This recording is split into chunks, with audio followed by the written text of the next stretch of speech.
For today's video nga namamarin at parihin dyan na kung ganit po ay magkakatay na naman ng manok.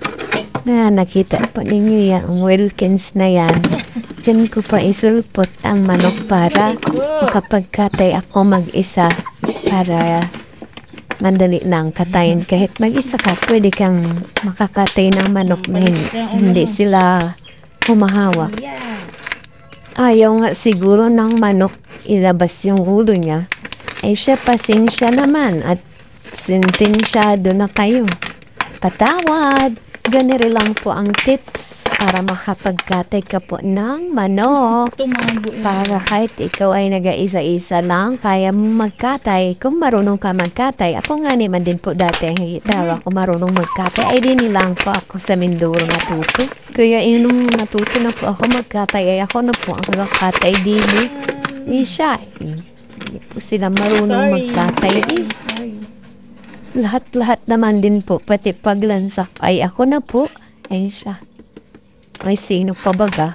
Unang-una po man din pagkatay ko ay ayokong tumingin ng ng ginit-git ko. At ako'y naaawa ay nung nasanay na po ako wala na po nagsusorry na lang po ako sa manok. Oh no!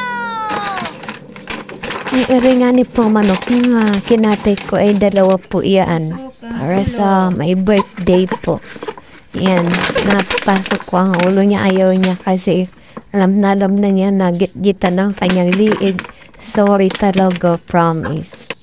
Kaya ayan, mamamarihin at parahin ko. Tapos na ako magkatay ng manok. Ako naman po ay maghimul-mul ng aking kinatay na manok. Hari nga ni po ay madali lang naman para sa akin. Ay sanay-sanay na po baga magkatay kaya ayan.